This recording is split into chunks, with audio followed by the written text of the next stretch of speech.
Nadie les advirtió lo que somos. Ese fue su primer error. Y también el último. El veredicto llegó sin fanfarria. Sin truenos. Sin el peso dramático que merecía una sentencia dirigida a 8.000 millones de almas.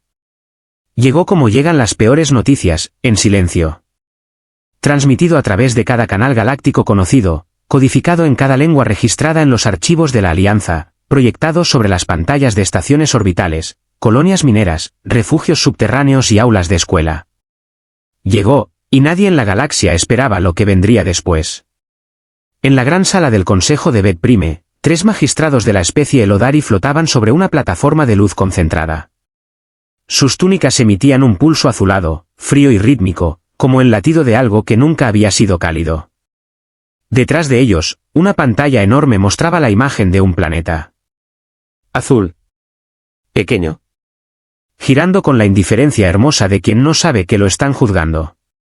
¿La Tierra? El magistrado principal, un ser de 2 metros de altura cuyo nombre en lengua humana aproximada sonaría como Veran, levantó uno de sus 3 miembros superiores.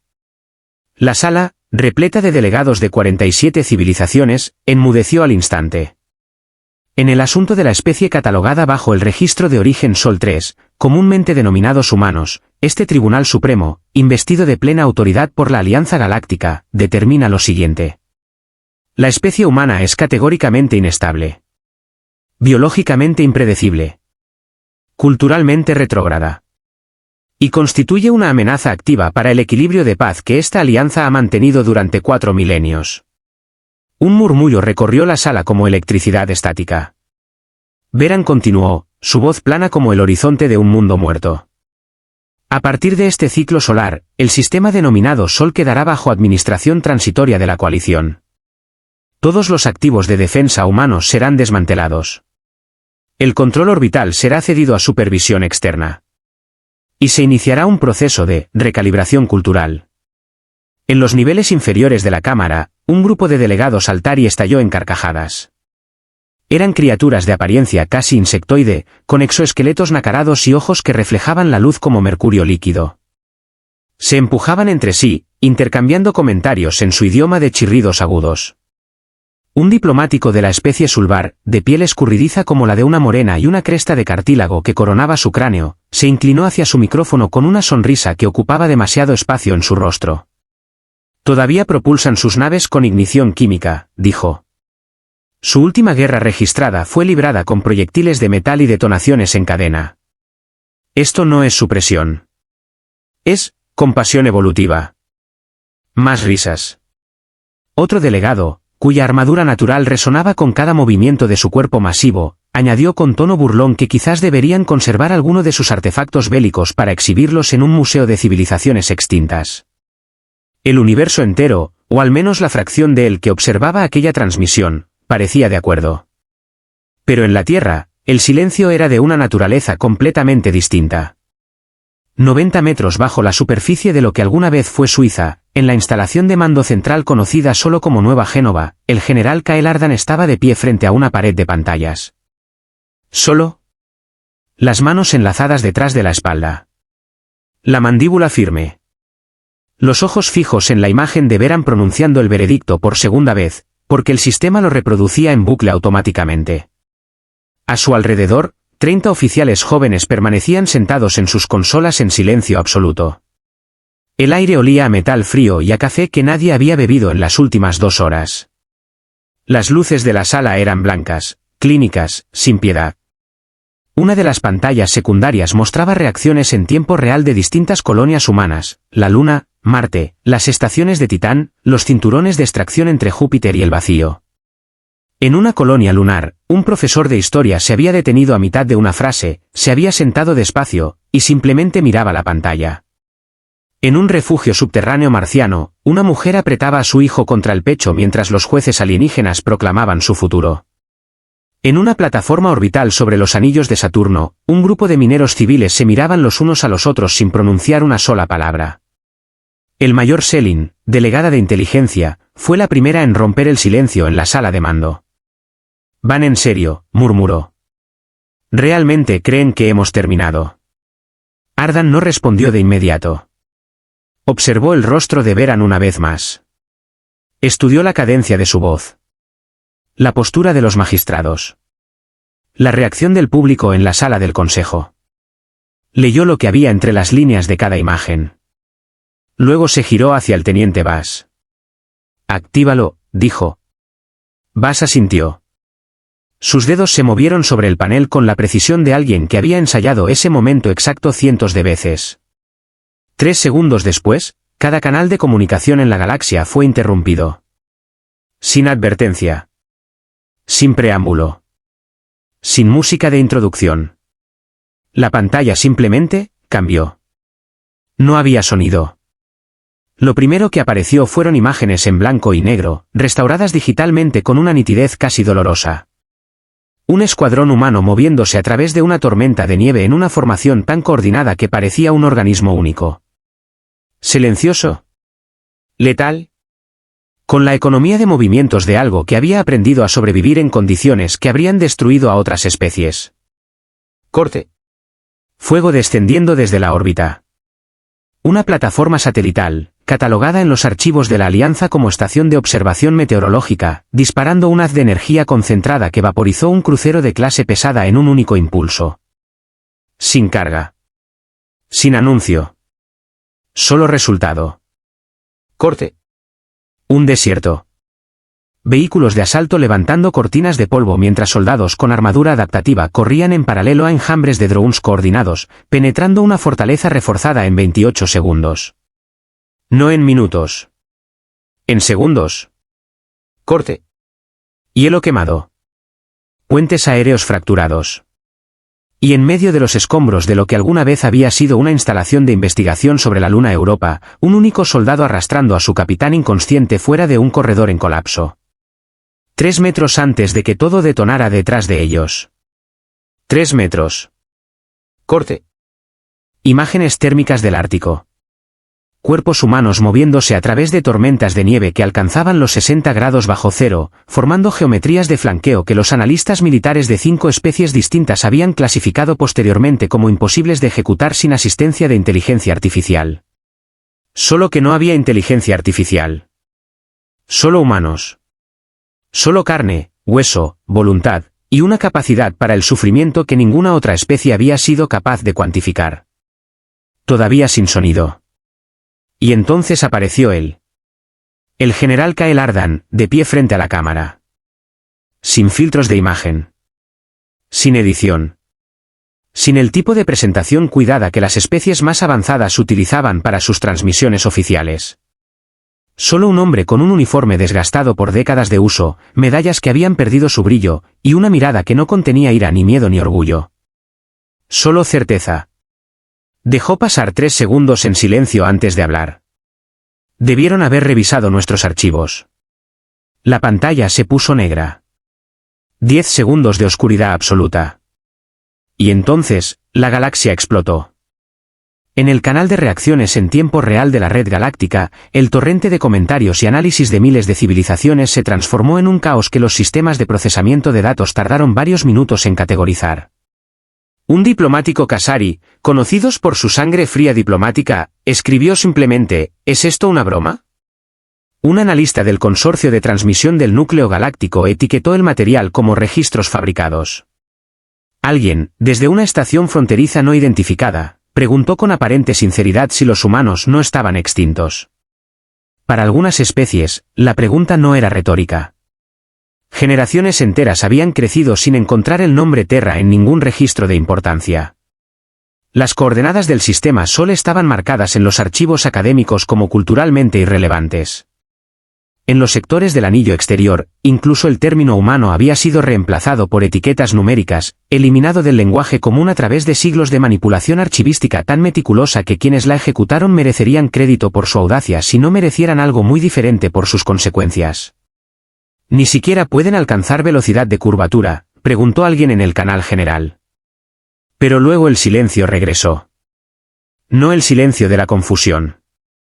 El silencio que se extiende desde el vientre hacia afuera, el que reconoces cuando algo en tu biología más antigua te dice que has cometido un error que no puedes deshacer. Entre los Barnari, una raza de archivistas insectoides famosa por su procesamiento emocional nulo, un representante simplemente cerró su transmisión pública sin comentario alguno. La Confederación Eural, una civilización de tácticos cristalinos que habían ganado 9 conflictos interestelares consecutivos, solicitó acceso clasificado al registro militar terrestre completo. Encontraron cada enlace bloqueado, cada ruta alternativa redirigida a bucles de error, cada archivo histórico marcado como no disponible por motivos de seguridad restringida. Sus analistas flaguearon una sola conclusión en su informe interno. Obfuscación deliberada y sistemática. Los humanos no solo habían sido olvidados por la galaxia. Ellos mismos habían borrado su rastro. En la órbita de Kepler 92, un comandante de la especie Avenor vio la transmisión 3 veces seguidas antes de susurrarle a su ayudante de campo que había servido en el conflicto Elodari del ciclo 842. Y que esas tácticas que acababan de ver no eran simulaciones académicas. Eran memoria muscular. Eran el movimiento de alguien que ha hecho algo tantas veces que ya no necesita pensarlo. En la gran sala del consejo, la expresión del magistrado Beran no cambió. Pero los fotorreceptores de sus ojos se contrajeron por un periodo de tiempo que, para quien supiera leer a un Elodari, equivalía exactamente a lo que en un humano sería tragar saliva. Y aquí es donde la historia se vuelve más que una guerra. Porque lo que estás a punto de escuchar no es solo la historia de cómo la humanidad respondió a una sentencia de muerte galáctica. Es la historia de una traición que duró 800 años, de una lealtad que creció en secreto entre especies que se suponía que eran enemigos, y de lo que sucede cuando un pueblo al que el universo entero decidió olvidar lleva suficiente tiempo perfeccionando el arte de ser recordado. Si algo dentro de ti ya estás sintiendo el peso de lo que se avecina, estás en el lugar correcto. Esto es HFY Dimensión X. Y si quieres que más personas encuentren estas historias, un comentario en este momento, cualquier comentario, cualquier palabra, le dice al algoritmo que esto merece ser visto. Así que hazlo ahora, mientras seguimos. Porque la historia apenas comienza. 830 años antes del veredicto de Bet Prime, en el núcleo administrativo de la propia Alianza Galáctica, se tomó una decisión que nadie registró en los libros oficiales. La delegación Ratari presentó ante el Consorcio de Seguridad una propuesta clasificada bajo el nombre en código espejo oscuro. Los Ratari eran una especie serpentina, de dermis negra y brillante como el vidrio volcánico, con filas de tentáculos bioluminiscentes que recorrían sus espaldas y que usaban para procesar y transmitir información de manera simultánea. Eran fríos, metódicos, y poseían una comprensión de la psicología interestelar que ninguna otra especie de la Alianza había podido igualar en 4000 años de historia diplomática. Su vocero, un ser que respondía al nombre de Sorak, nunca alzaba la voz. Nunca buscaba reconocimiento. Era el tipo de entidad que hacía las cosas más peligrosas del universo de la manera más tranquila posible. Nuestros archivos de análisis, dijo Sorak ante el consorcio en aquella sesión que nunca fue transcrita, indican que la especie Sol 3 exhibe patrones de dominancia primitiva y una capacidad para la escalada violenta que no tiene precedente documentado entre las especies de grado 3 o inferior. Proponemos que sus capacidades sean contextualizadas apropiadamente para el resto de la Alianza. Nadie objetó. Los Sulvar querían una distracción de sus propios problemas internos de gobernanza. Los Altari querían capital político. Los Elodari simplemente querían que nada perturbara el orden que ellos controlaban. Y así, sin un solo voto en contra, comenzó el proyecto de reducción más ambicioso de la historia galáctica. Siglos de registros de guerra humana fueron reclasificados como estudios mitológicos. Las tácticas documentadas en conflictos reales fueron reencuadradas como simulaciones académicas. Los archivos más profundos, los que habrían hecho que cualquier analista militar serio reconsiderara cada suposición que tenía sobre la humanidad, fueron enterrados bajo capas de burocracia de acceso que requerían 10 niveles de autorización para consultar, y ninguno de esos niveles fue jamás concedido. Campañas enteras, desde la contención orbital sobre Phobos hasta el asedio de Arcturus, fueron reducidas a notas al pie de página en tratados que nadie leía. El nombre mando terrestre fue eliminado de los registros oficiales y reemplazado por designaciones genéricas como celda de defensa localizada 2274. Para el tercer siglo de este proceso, los propios aliados históricos de la humanidad habían comenzado a hablar de ellos en tiempo pasado. Lo que no podía borrarse era enterrado. Lo que no podía enterrarse era ridiculizado. Pero los Ratari daban también un paso más inteligente y más silencioso que todo eso. contrataron a los Cenal. Los Cenal eran una especie sin mundo natal fijo, cambia formas por biología y espías por cultura. En su forma nativa, presentaban cráneos alargados, 4 ojos negros y reflectantes como pozas de petróleo, y una piel translúcida que emitía una luminiscencia tenue cuando estaban en reposo. Pero rara vez permanecían en su forma nativa. Habían sobrevivido durante milenios vendiendo sus servicios de observación e infiltración, y nunca habían fallado una misión. 50 de ellos fueron desplegados en la Tierra con una instrucción simple: integrarse, observar, informar. Uno de ellos llegó a la Tierra durante la era de reconstrucción posconflicto y asumió el papel de analista de datos en una Unión Técnica del Este de África. Adoptó el nombre humano de Errol. Otros se infiltraron en consejos académicos, en gremios de transporte interestelar, en registros civiles. Algunos se convirtieron en músicos. Otros en técnicos de infraestructura. Uno pasó 36 años como barman en la ciudad fronteriza marciana de Caladés, escuchando a mineros cansados hablar de sus vidas sin saber que cada palabra era archivada y enviada a un consorcio interestelar que usaría esa información para determinar cuánto poder real seguía teniendo la humanidad. Ninguno de ellos rompió jamás su cobertura. Hasta que algunos lo hicieron. La fractura empezó en el lugar más inesperado, en una amistad. Errol había desarrollado una relación con un lingüista humano llamado Daniel Croft, veterano reconvertido en embajador cultural. Discutían sobre historia. Se reían de los mismos absurdos. Pasaban los periodos de descanso interestelar juntos, intercambiando perspectivas sobre culturas que ninguno de los dos entendía del todo. Cuando a Croft le diagnosticaron una degeneración neural progresiva e irreversible, Errol no presentó su informe semanal a tiempo. Luego no lo presentó en absoluto. Se sentó junto a la cama de Croft durante 5 días, observándolo perder primero la memoria y luego la voz, hasta que en el último momento de lucidez, Croft apretó la mano de Errol con lo que le quedaba de fuerza y susurró algo que Errol archivó en su memoria de una manera diferente a todos los demás datos que había recopilado. Gracias, dijo Croft. Por ser real, aunque nunca hayas existido. Errol permaneció inmóvil durante un tiempo que no supo medir. Y algo dentro de él, algo antiguo y sin nombre, se fracturó de manera irreparable.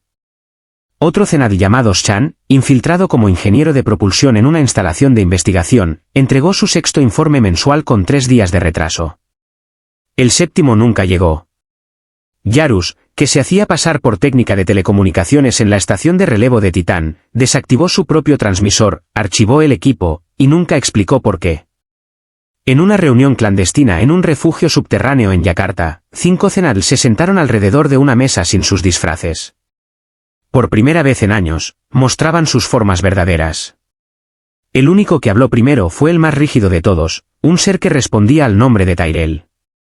Os estáis acercando demasiado, dijo. No fuimos enviados a empatizar. Somos observadores. Errol no desvió la mirada. Tú fuiste enviado a seguir órdenes, respondió. Yo fui enviado a entender. Y lo he hecho. Tyrell flexionó sus extremidades con la incomodidad de alguien que acaba de escuchar algo que no puede rebatir pero que tampoco está dispuesto a aceptar. Estás cayendo por ellos. Los estoy reconociendo, dijo Errol. Algo que tú te niegas a hacer. La sala quedó en silencio. Lo que siguió no fue coordinado ni ordenado. Fue simplemente elegido, de manera individual, por cada uno de ellos. 12 Cenad cortaron sus transmisiones de manera permanente. 5 formalizaron vínculos permanentes con humanos. 9 tuvieron descendencia de composición genética que ningún archivo había documentado jamás. Algunos desaparecieron en la vastedad de las colonias exteriores. Otros tomaron la decisión más extraña y más valiente de todas. Fueron a las instalaciones militares humanas, se quitaron sus disfraces frente a los guardias armados, y esperaron.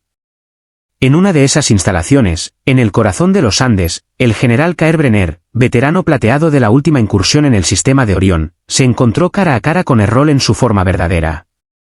La cámara enmudeció. Los soldados no levantaron sus armas, pero tampoco las bajaron. Brenner observó al Cenad durante un momento largo. Luego extendió la mano. O ya eres uno de los nuestros, dijo, o todavía no has entendido lo que significa serlo. Errol miró la mano. Sin arma. Sin sensor de datos. Sin trampa.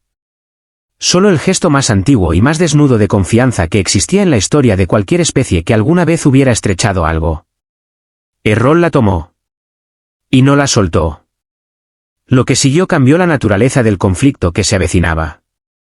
Los Zenat le entregaron tecnología que la humanidad no habría podido desarrollar sola en 2 siglos más, sistemas de camuflaje híbrido basados en secuenciación biomimética superpuesta sobre campos de disrupción cuántica. No simple invisibilidad. Desaparición refractiva total. El tipo de ocultamiento que hace que un objeto no solo sea invisible para los sensores, sino que los sensores activamente reporten que no hay nada que detectar. Era un regalo. Era también una advertencia. Poco después, Errol y 2 Zenat más estaban de pie frente al general Ardan y su círculo interno de mando. El informe fue corto. Vendrán, dijo Errol. Y no vendrán solos. La influencia Ratari en la alianza ha crecido más de lo que vuestros observadores han podido documentar. Movilizarán a otros. Ardan se recostó en su silla, los ojos fijos en el techo como si pudiera ver a través de los 90 metros de roca y acero que le separaban del cielo. ¿Qué creerán sobre nosotros cuando vengan? Errol respondió sin dudar. ¿Que estáis fracturados? ¿Que sois obsoletos? ¿Que estáis desesperados? Ardan bajó la mirada hacia él. Perfecto. El informe falso fue preparado con una precisión quirúrgica que habría merecido admiración si no hubiera sido diseñado para desencadenar una guerra. Los Zenat lo entregaron a los canales de la Alianza con exactamente el tipo de incoherencias que un analista ansioso interpretaría como señales de actividad militar humana encubierta. Y el analista ansioso al que iba dirigido tenía nombre.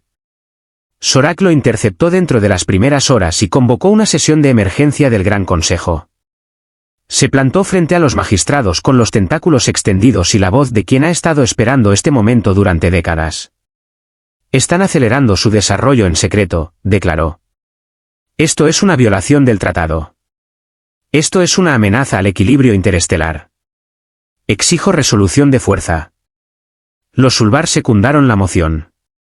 Los Altari la apoyaron.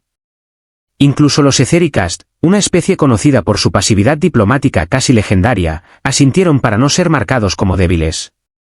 En una semana, la autorización estaba concedida. 3 flotas fueron convocadas desde 3 cuadrantes distintos, compuestas por las especies cuya reputación militar era más útil para el propósito, no las más inteligentes ni las más estratégicas, sino las más agresivas y las más dispuestas. Los Bogar, cuyos dreadnoughts orgánicos nunca habían negociado nada en toda su historia como civilización espacial. Los Kolul, respiradores de metano cuyos protocolos de ataque incluían frecuencias civiles sin distinción. Y los Skriari, una especie fanática cuya doctrina religiosa consideraba la fisiología humana una anomalía que el universo tenía la obligación de corregir. Desde el balcón de mando del array orbital oriental, Ardan observó cómo los registros de transmisión se disparaban. La guerra llegaba. En las sombras a su lado, Errol miraba el mismo cielo. Creen que vienen a aplastarnos, dijo Ardan, sin girar la cabeza. Errol permaneció callado un momento. Creen que vienen a destruiros, respondió finalmente. Miró hacia las estrellas. No están invadiendo. Están llegando justo a tiempo. La primera flota cruzó la órbita de Neptuno en formación de combate total. Los motores de los Bogar ardían como cometas artificiales, proyectando una geometría de aproximación tan intimidante que cualquier especie que hubiera tenido la desgracia de verla antes habría iniciado protocolos de rendición en los primeros 30 segundos. Su nave insignia, un monstruo orgánico llamado Lanza de Tobar, se movía con la masa y la certeza de un planeta que hubiera decidido desorbitar. Su comandante, una criatura de músculo acorazado llamada Rohatan, transmitió una única palabra en canal abierto a todo el sistema solar. Rendición. No hubo respuesta. La segunda flota entró desde un vector diferente. Transportadores de enjambre Kolul, sus cascos segmentados y escamados diseñados específicamente para penetración atmosférica y despliegue de choque. Los interdictores Skriari avanzaban entre ellos como dagas de obsidiana, sin propulsión visible, sin tripulación aparente, como si hubieran crecido en el espacio en lugar de haber sido construidos. Todavía no hubo respuesta. Los comandantes alienígenas esperaban resistencia. Encontraron silencio. Ningún satélite de defensa giró hacia posición de ataque. Ninguna baliza de alerta iluminó los anillos planetarios. Ningún caza emergió del cinturón de asteroides. El sistema estaba abierto. Inerte. Disponible. Rohatan chilló de incredulidad. Ni siquiera nos desafían. Su cuadrícula orbital está oscura. Atacamos ahora. Quemamos las lunas primero y luego el planeta antes de que tengan tiempo de reaccionar. La orden fue ejecutada. Las flotas avanzaron hacia Marte. Y entonces el sistema parpadeó. Solo una vez. Un destello imperceptible en la telemetría de largo alcance. Un retraso fraccionario en los campos de eco magnético. La mayoría de los capitanes lo descartaron. ¿Los que no? Ya no estaban en condiciones de informar nada. El primer crucero Bogar se desintegró sin advertencia previa. Existía. Y luego no existía. En su lugar, una floración de presión e ignición iónica que partió 2 interceptores por la mitad y destruyó el array frontal de una fragata de mando antes de que nadie pudiera procesar lo que había ocurrido. 4 más desaparecieron en tándem 2 segundos después. Sin proyectiles detectados. Sin origen de disparo. Sin huella de energía. Solo resultados. Los comandantes Kolul entraron en pánico, solicitando barridos de espectro electromagnético y triangulaciones de pulso en todas las frecuencias disponibles. Sus señales no encontraron nada. Porque no había nada que encontrar. Solo ausencia donde antes había habido naves, y silencio donde debería haber habido explosiones. Sobre Saturno, estructuras enterradas en el dosel de nubes de metano comenzaron a despertar. Habían sido catalogadas durante décadas como estaciones meteorológicas de monitoreo climático. Nadie había solicitado acceso a sus registros de construcción. Nadie había cruzado sus especificaciones de energía con modelos de armamento conocidos. Eran estaciones meteorológicas porque los archivos decían que eran estaciones meteorológicas, y los archivos lo decían porque los radares se habían asegurado de que así fuera. Se desplegaron como flores abriéndose. Aceleradores de plasma silenciosos, sin señal de calor previa al disparo, sin vibración detectable de carga. Dispararon en secuencia perfecta. Arcos horizontales de calor comprimido que cortaron docenas de naves en geometrías limpias, casi matemáticas en su eficiencia. Un interdictor Skriari que intentaba un vector de retirada desapareció a mitad de su aceleración. Sin escombros. Sin señal de impacto. Solo desaparición. Rohatan aulló en todas las frecuencias disponibles. Están camuflados. Son invisibles. Retiren inmediatamente. La segunda flota intentó dispersarse. Los Skriari activaron sus protocolos de microsalto de curvatura. Sus puntos de salida colapsaron en mitad de la transición, generando implosiones que retorcieron la gravedad local en ondas que se propagaron durante horas. Los Kolul se reagruparon en formación de escudo y lanzaron ojivas cinéticas, saturando el espacio local con proyectiles de alta densidad. Fue un error. El cinturón de asteroides respondió. Fragmentos de roca que habían derivado en silencio durante años, catalogados en todos los registros conocidos como escombros naturales sin valor estratégico, detonaron en secuencia. Campos de metralla magnética y minas de contraimpulso iluminaron el espacio entre Marte y Júpiter con una precisión que solo era posible si alguien hubiera colocado cada uno de esos objetos exactamente donde estaban. La mitad de la formación Kolul se convirtió en escombros en menos de un minuto. El resto huyó a máxima potencia. A bordo de la nave superviviente Turbam, el líder de guerra Kolul, una criatura anfibia con crestas de cartílago pálido flanqueando su cráneo, observó cómo sus pantallas de situación se llenaban de rojo en tiempo real. Esto no es resistencia, susurró, y su voz tenía la textura de algo que se rinde sin haberlo decidido conscientemente.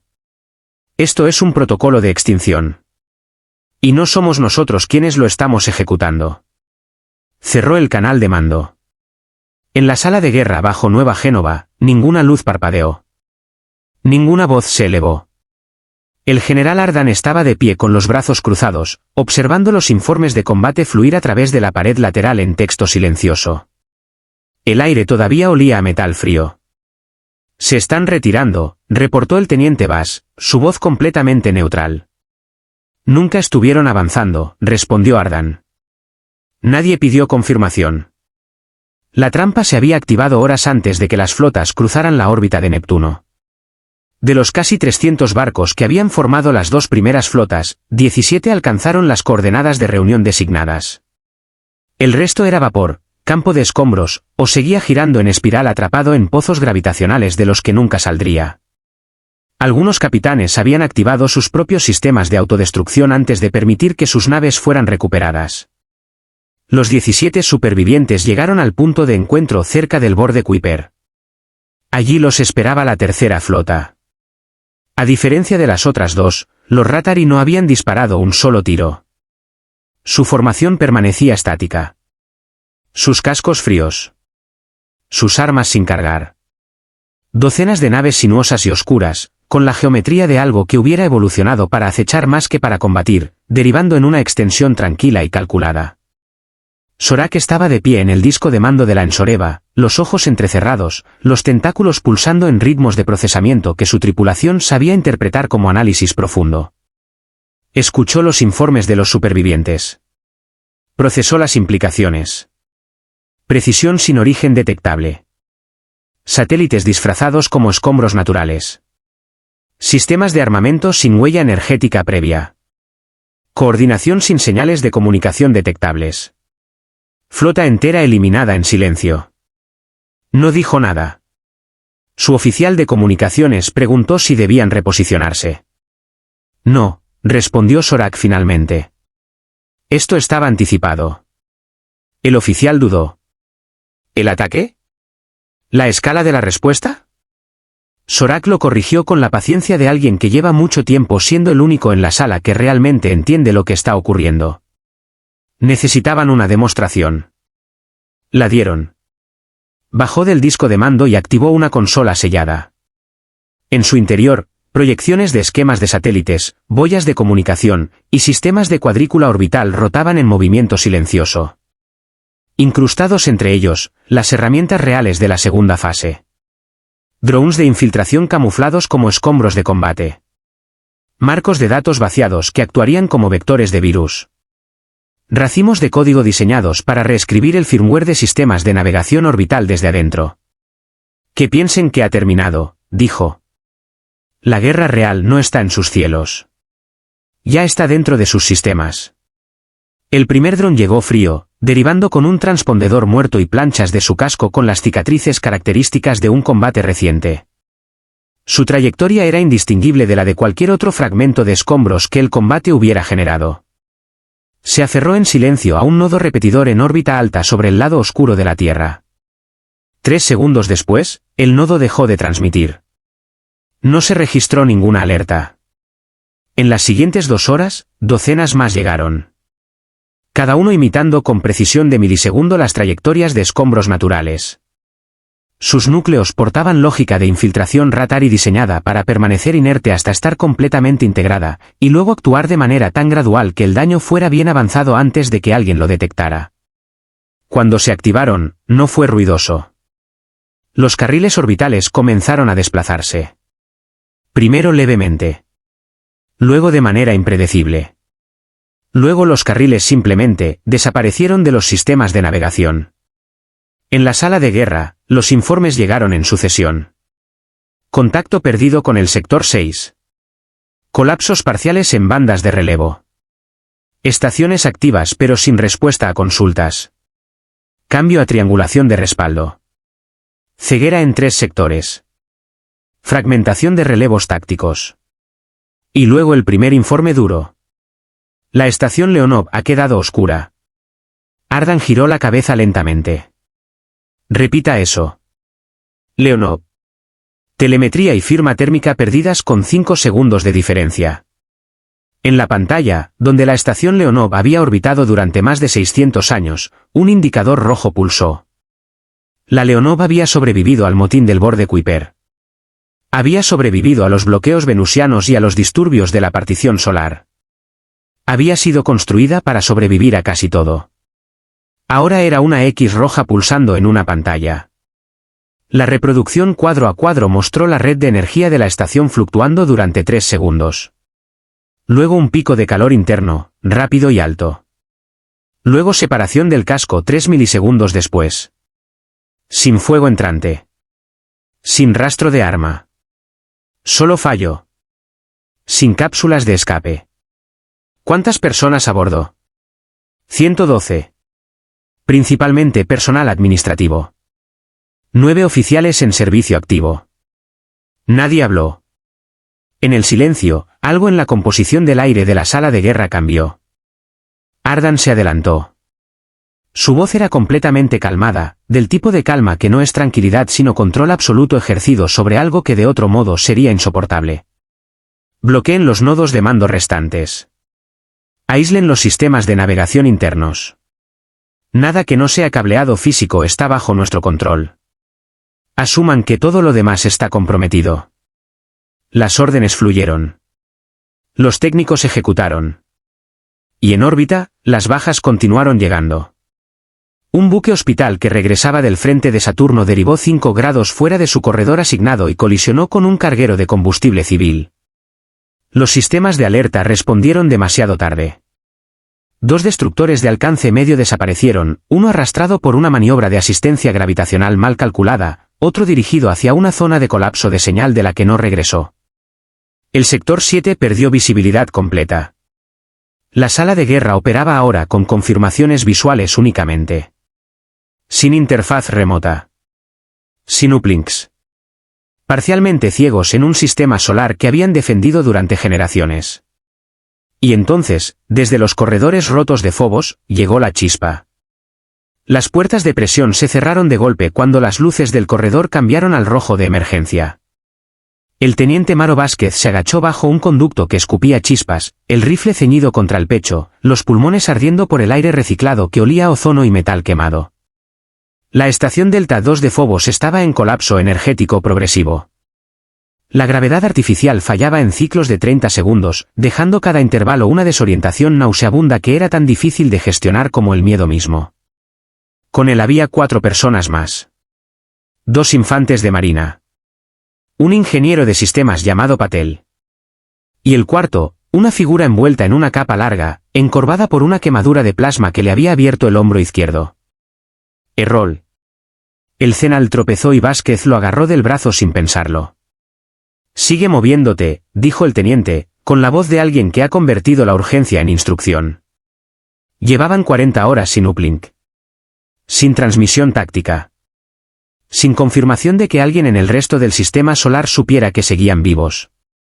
Sus únicos indicadores de supervivencia eran sus propios contadores de oxígeno y un pin débil pero consistente proveniente de un relevo analógico enterrado en el regolito de Phobos, un repetidor magnético de la era de la primera colonización lunar que no había sido activado en más de 2 siglos. Corrieron hacia él. Un estremecimiento recorrió la estación. Los mamparos gimieron con la queja profunda del metal bajo tensión. Y luego llegó el sonido que ninguno de ellos quería escuchar. Metal contra metal. Rítmico. Rápido. Acercándose. Drones. El cabo Down giró y comenzó a soldar una puerta corredera antes de que Vázquez terminara de dar la orden. El soplete apenas había tocado el metal cuando el primer dron irrumpió desde una escotilla de mantenimiento en el techo, una araña mecánica de planchas de carbono y 6 extremidades que respondían en arco de contracción reflejo. Localizó la firma térmica más cercana y se lanzó. Vázquez disparó 2 veces. El primer tiro rebotó. El segundo golpeó el clúster de sensores. Errol ya se movía a pesar de la quemadura. Reconfiguró la geometría de su antebrazo en mitad del paso y hundió una punta de quitina endurecida directamente en el núcleo del dron. La máquina se convulsionó y quedó inerte. Down cerró el sello. El pasillo quedó en silencio de nuevo. 12 minutos después llegaron a la cámara del relevo. Oscura. Fría. El polvo flotaba en cúmulos sin gravedad, como si el tiempo hubiera decidido detenerse allí hace décadas y simplemente hubiera olvidado reanudarse. En el centro, 3 anillos de cobre conectados a un motor de pulso magnético que olía a abandono y a historia. Patel cayó de rodillas junto a la consola. Hay campo residual en la bobina principal. Si enruto desde la capa térmica de emergencia y activo un pulso, podemos enviar una señal analógica de corto alcance. Ancho de banda cifrado. Sin riesgo de interceptación digital porque los sistemas Ratari no están configurados para detectar protocolos de esta antigüedad. Vázquez asintió. Hazlo. Errol se apoyó contra la pared y exhaló lentamente, su piel parpadeando entre el gris translúcido y el azul apagado de un sistema nervioso bajo estrés extremo. Aunque funcione, dijo, puede que no lo reconozcan. Lo reconocerán, respondió Vázquez. Es lo suficientemente antiguo como para que solo alguien que conozca nuestra historia más profunda sepa qué es. Patel reencaminó la energía. Las chispas llenaron la oscuridad por un momento. Golpeó un interruptor con el codo y giró el bloqueo del condensador. El pulso disparó. 100 metros arriba, enterrada en una raya externo que nadie había documentado en ningún inventario reciente, una antena olvidada se iluminó en verde por primera vez en generaciones. La señal saltó. No lejos. Pero suficiente. En órbita sobre Phobos, un dron Ratari de patrulla recibió comandos de navegación contradictorios, se detuvo a mitad de trayecto, intentó recalibrarse durante 4 segundos. Y explotó. Su núcleo de anulación había recibido una ráfaga de polaridad invertida desde el interior de la estación que sobrevolaba. Errol levantó la cabeza. Están escuchando. Un segundo después, cada dron en un radio de 2 kilómetros comenzó a comportarse de manera errática. Algunos giraron en espiral. Algunos se precipitaron contra la roca. Algunos simplemente se apagaron. Sabotaje exitoso, murmuró Patel. Tenemos 7 minutos. Bueno, dijo Vázquez. Terminemos. Se movieron a través del eje de mantenimiento hacia el anillo de control C3 drones los encontraron en el corredor, más rápidos y más nuevos que los anteriores. Patel recibió un impacto de raspado en la pierna y cayó. Errol interceptó otro en plena carga y el dron le abrió el costado con un apéndice cortante antes de que pudiera completar su contraataque. Vázquez vio al Cenal colapsar, un brazo aplastado bajo él, la mitad del rostro emitiendo estática bioluminiscente por la respuesta de trauma. No dudó. Se lanzó a la zona de fuego y arrastró a Errol detrás de un pilar de soporte estructural, ignorando la quemadura que el fragmento le había dejado en el antebrazo. «Estás herido», dijo Errol con voz ronca. «Nos protegiste durante siglos sin que lo supiéramos», respondió Vázquez, recargando. «Ahora es nuestro turno». «Ya arriesgaste tu vida». «Tú ya arriesgaste la tuya», dijo Vázquez. «Solo estoy devolviendo lo que me prestaron». Down y Patel reengancharon desde el corredor lateral con bengalas de arco improvisadas, cortocircuitando los 2 drones restantes en pleno salto. El pasillo quedó quieto. Alcanzaron el clúster de control del anillo C 50 metros después. La anulación manual requirió 17 segundos. Errol, apenas erguido, tecleó desde la memoria una cadena de comandos que había aprendido una década antes, creyendo entonces que nunca los usaría. El bucle de sabotaje Ratari se invirtió. En órbita, 5 drones detonaron simultáneamente. Y a través del sistema solar, algo comenzó a cambiar. Profundo bajo la superficie del Mare Tranquillitatis en la Luna, un relevo obsoleto que nadie había considerado relevante en 30 años transmitió un pulso analógico que rebotó a través de líneas de cable enterradas que conectaban con puntos que tampoco figuraban en ningún inventario reciente. Un array de campo magnético cerca del anillo exterior venusiano respondió. Luego otro desde la corteza de Europa. La señal se propagó. Y ya no era solo Phobos. En 6 instalaciones a través del sistema solar, mineros, técnicos de laboratorio, coordinadores de transporte, se giraron hacia compañeros de trabajo de años y los vieron cambiar. No como amenazas. Como aliados que finalmente podían dejar de fingir. En cada punto de intervención, cuando el trabajo terminó, dejaron algo grabado en el metal de las consolas. Un ojo fracturado. La marca Cenal. Nunca habían firmado su trabajo antes. Lo hacían ahora, no como infiltrados al servicio de una agenda ajena, sino como algo que ningún diccionario galáctico tenía una palabra para describir. Camaradas. En la sala de guerra, el tablero táctico parpadeó. Las zonas rojas comenzaron a cambiar. Algunas a amarillo. Una, después de varios segundos que parecieron más largos de lo que el reloj marcaba, destelló en verde. Acabamos de restablecer contacto con la red de relevo lunar, reportó Trent. Los nodos de autoridad local responden desde los sectores de Phobos y Venus. ¿Cómo? No enviamos nada. Ardan observó el tablero recalibrarse, sector por sector, con la lentitud de algo que ha estado roto durante mucho tiempo y encuentra el camino de regreso. Estuvieron con nosotros todo el tiempo, dijo. Esperando este momento. No sonrió. Pero por primera vez en días, se apartó de la pantalla. Más allá del borde Kuiper, donde el sol no es más que una estrella brillante entre muchas otras, la verdadera flota humana esperaba. No tenía nombre en ningún registro público.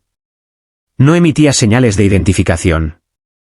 Sus sistemas funcionaban con fibra óptica y relevos de activación magnética que no generaban las huellas energéticas que cualquier escáner convencional estaba diseñado para detectar. Sus cascos estaban recubiertos de una aleación de absorción que los hacía invisibles no solo a los sensores, sino a la gravedad misma de una manera que los físicos Ratari habrían necesitado años para comprender. 10.000 naves. Inmóviles. Vivas. Esperando. El alto mando las llamaba internamente gravitante. Cerca de Saturno, la tercera flota Ratari observaba las señales crecientes con una emoción que sus traductores de expresión corporal no tenían categoría para clasificar. Sorak revisaba las anomalías en la pantalla principal, distorsiones gravitacionales que se repetían con una regularidad que no podía ser natural, con el proceso mental de alguien que comienza a entender que ha cometido un error de cálculo fundamental. Lanzó sondas al sistema exterior. 8 sondas de largo alcance. Ninguna regresó. 3 desaparecieron a mitad de salto. 2 transmitieron estática y cesaron. Una devolvió un único fotograma distorsionado antes de perder la señal, una sombra tan grande que bloqueaba la luz de un tercio del campo visual del sensor. Sorak ordenó una segunda oleada. Luego la gravedad comenzó a comportarse de manera anómala. Patrones de interferencia demasiado simétricos para ser naturales. Ondas que tenían la regularidad de un sistema respiratorio. Y luego, fraccionario pero inconfundible, movimiento. Una de las naves se desplazó apenas lo suficiente para alterar el campo gravitacional a su alrededor. Fue suficiente. Más movimiento. Otro. Luego otro. 97 unidades activaron sus núcleos de resonancia al mismo tiempo, no para disparar, no para moverse, solo para existir de manera suficientemente manifiesta como para ser detectadas. La red gravitacional del sistema exterior se reconfiguró alrededor de miles de objetos masivos que los sensores de la Alianza nunca habían detectado. No son una flota, susurró el físico Ratari a cargo de los sensores, con la voz de alguien que acaba de comprender algo que habría preferido no comprender. Es una construcción. Una única estructura dividida en forma como si fuera armadura. Una piel de naves. Sorak ordenó la retirada inmediata. Los motores se encendieron. Los vectores de curvatura se configuraron. Y nada ocurrió. El campo no respondió. Sin doblez. Sin oleada. Las estrellas permanecieron exactamente donde estaban. Los núcleos de salto parpadearon en ámbar. Y quedaron inertes. El bloqueo gravitacional que el gravitante generaba no requería anclajes físicos. Era un campo artificial calibrado para introducir retroalimentación negativa falsa en cualquier núcleo de curvatura que intentara iniciar un salto. Profundo bajo los anillos de Saturno, una estructura coingeniada por científicos humanos y Cenad durante décadas lo mantenía activo sin una sola emisión de energía detectable. En el perímetro del campo, las naves del gravitante comenzaron a revelarse. No rápidamente. No dramáticamente. Una por una. Siluetas negras tan grandes que tardaban segundos en resolverse completamente en el campo visual incluso a distancias medias. No parecían haber sido construidas. Parecían haber sido desenterradas de algún lugar donde habían estado esperando durante eones. No diseñadas para la velocidad. Diseñadas para la permanencia. A bordo de la Ensoreva, Sorak observaba la proyección central sin hablar. Su tripulación esperaba una orden. Ninguna llegó. En una cubierta trasera, un oficial de sensores junior se inclinó sobre su consola y murmuró con la voz de alguien que ya no espera que nadie lo escuche pero necesita decirlo de todas formas. Es una sombra. Y está viva. En la sala de guerra, un único dato parpadeó en la pantalla principal. Todas las unidades confirmadas. Sincronización completa. Integridad de la flota al 100%, reportó Bass. Nunca nos detectaron. Estamos dentro de su pozo gravitacional, añadió Trent. Ventaja vectorial total. Tiempo hasta objetivo en cada nodo. 0. Ardan no respondió de inmediato. En el silencio de esos segundos, el único sonido en la sala era el procesamiento suave de los sistemas de soporte vital. Luego habló. Estado. Todos los nodos en verde. Camuflaje manteniendo. Reactores cebados. Soluciones de disparo distribuidas. No saben lo que están mirando, señor. Ardan hizo una pausa. Bien. Levantó una mano. Y afuera, en el vacío donde ningún ojo alienígena podía ver, 10.000 naves respondieron. No todas a la vez. En oleadas. Formaciones que se desplegaban como recuerdos demasiado grandes para seguir enterrados, como hojas de una espada que hubieran estado en su vaina tanto tiempo que la galaxia había olvidado que la espada existía. Los cascos negros se materializaron en el espectro visible. Los bancos de torretas se deslizaron hacia posición de bloqueo. Los reactores alcanzaron potencia plena. Cada nave sin insignia, sin adorno, sin el tipo de presentación visual que las especies más jóvenes usaban para acompañar sus declaraciones de poder. Solo preparación. Fría. Absoluta.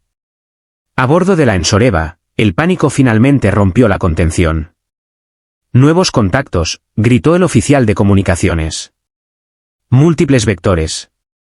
Firmas de masa excediendo clase de protocolo. ¿Cuántos?, exigió Sorak. Miles, señor. 10.000 naves. Nos están rodeando. No hay vector de escape. Están en todas partes. Éramos ciegos desde el principio. En la sala de guerra del gravitante, Trent se inclinó hacia la pantalla táctica. Fase de cerco completa. Perímetro exterior bloqueado. No tienen ningún vector disponible. Ardan. Activa la supresión. Desde los anillos de Saturno, el pulso salió sin sonido y sin luz. No era una explosión. Era un veto.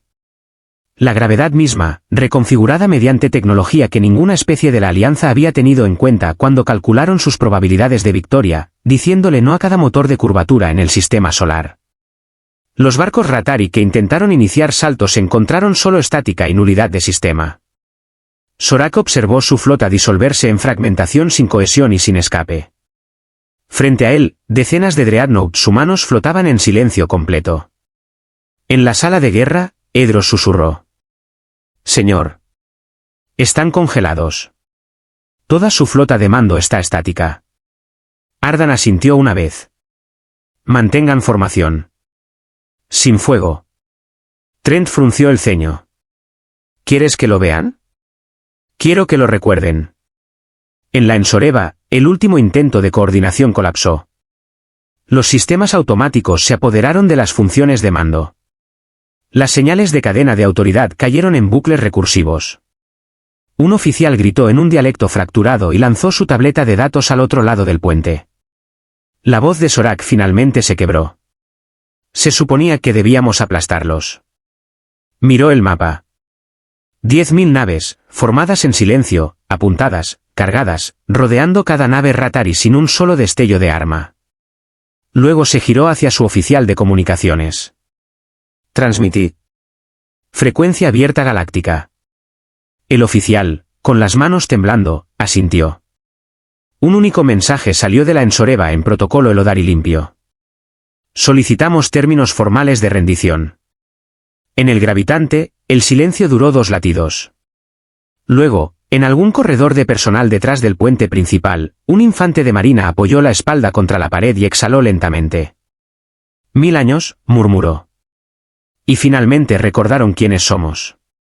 El hombre a su lado, un instructor veterano de los últimos teatros de operaciones, tardó un momento en responder. Recordaron porque los hicimos recordar. En las plataformas de observación de toda la flota, operadores hicieron pausa. Pilotos mantuvieron formación. Ingenieros se detuvieron en mitad de sus procesos. Y entre ellos, esparcidos a través de naves y torres de control, los Cenal observaban. Errol estaba de pie junto a un oficial de comunicaciones humano a bordo de una nave del gravitante. Ya no alternaba entre formas. Se mostraba como era, alto, estrecho, semitranslúcido, portando las cicatrices de lo que había elegido hacer.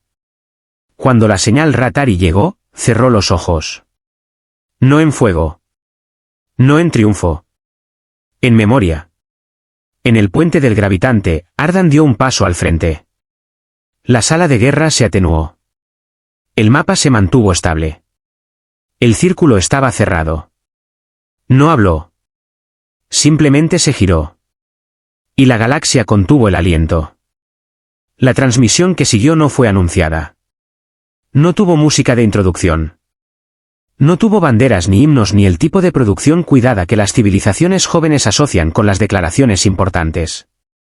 Solo Ardan, de pie frente a la cámara en un uniforme desgastado, con el sello de la Tierra detrás de él. Espiaron nuestros movimientos. Olvidaron que nosotros los inventamos. No parpadeó. La transmisión se expandió en pantalla dividida.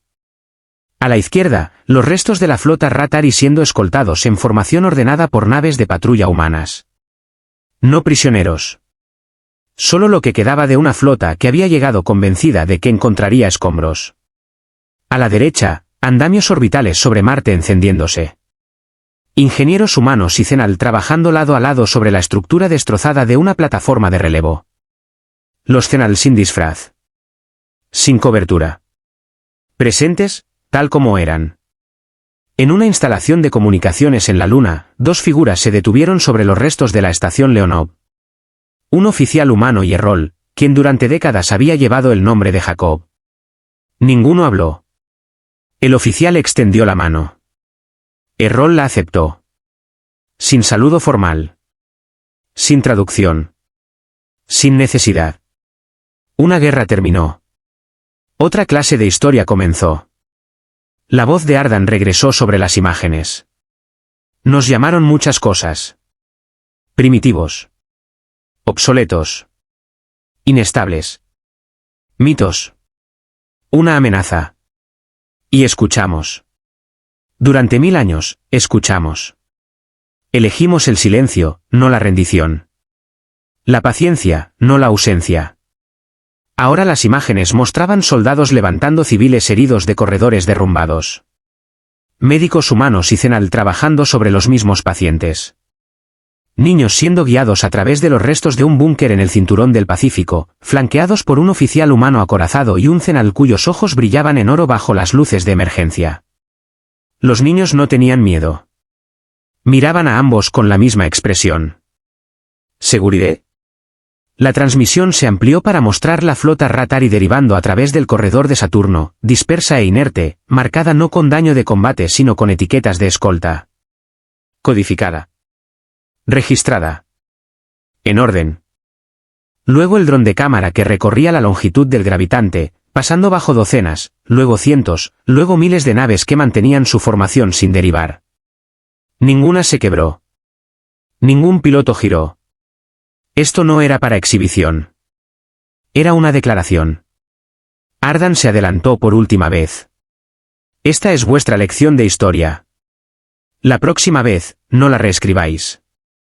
Leedla mejor. La imagen de Ardan desapareció.